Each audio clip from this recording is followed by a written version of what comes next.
On m'a dit que je n'étais qu'une femme, qu'à mon époque, cela suffirait à me réduire au silence. On m'a enfermée dans des rôles, dans des certitudes, dans l'ombre. Mais je suis Trotta de Salerno, et mon histoire ne ressemble à aucune autre.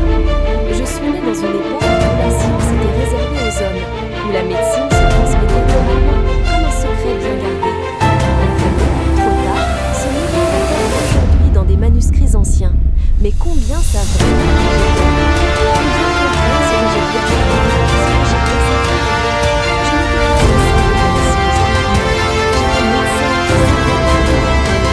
J'ai aidé les malades avec les remèdes que j'ai découverts, et soigné. Mais le plus grand défi était d'être reconnue, d'être entendue, dans une société où une femme devait rester invisible.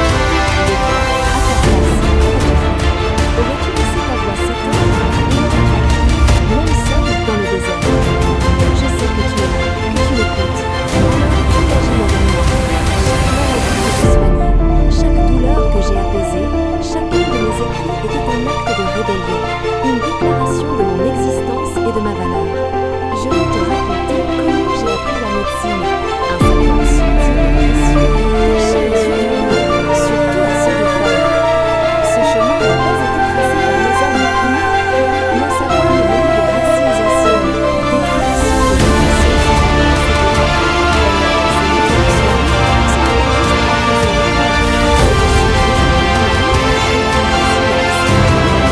ce n'était juste pas poser une page, c'était s'ouvrir à pas pour le pouvoir, pas pour la gloire, mais parce que je croyais que chaque être humain mérite de recevoir des soins vrais. Tu penses que ma vie fut un long fleuve tranquille? Loin de là. Chaque instant où j'ai pris la plume, chaque fois que j'ai soigné, j'ai dû me battre contre un mur invisible. Un mur d'hommes, de tradition, d'injustice. Combien de fois ai-je entendu « une femme médecin » ? Jamais. Mais moi, j'avançais malgré tout.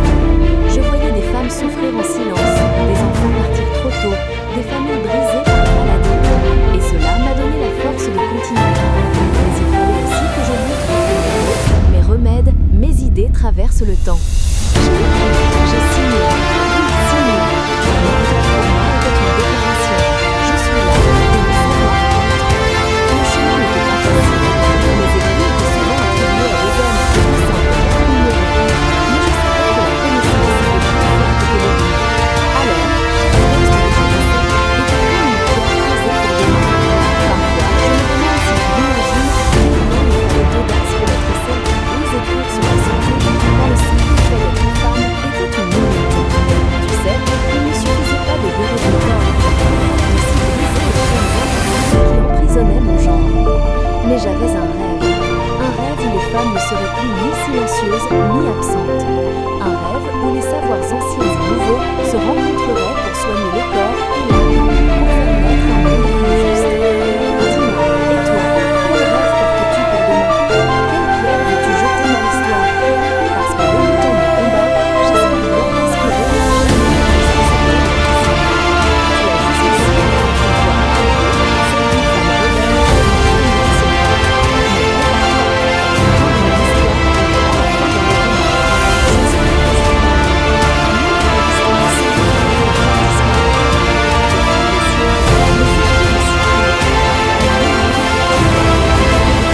femme rebelle, une femme impossible à effacer. Tu te demandes comment cela est possible? Par la force de ce que j'ai laissé, par la puissance de ma voix immortelle. Imagine ce paradoxe. Moi, une femme du Moyen-Âge, dont la simple idée de pratiquer la médecine était une révolution, je suis devenue un pilier pour des générations de médecins, hommes et femmes. Mes manuscrits ont traversé des frontières, inspirant non seulement des guérisseurs, mais aussi des chercheurs modernes. Mais malgré cette influence, combien de fois mon nom a-t-il été tu pour que mes idées survivent en silence? Trop souvent. Pourtant, à chaque fois que quelqu'un recouvrait mes textes, il découvrait aussi une femme qui refusait de plier, qui savait toujours que quelqu'un était là. Tu reçois cette chanson, c'est ça, un combat invisible, un combat que le mystère n'oublie plus les femmes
pas te mentir, la route fut semée d'embûches.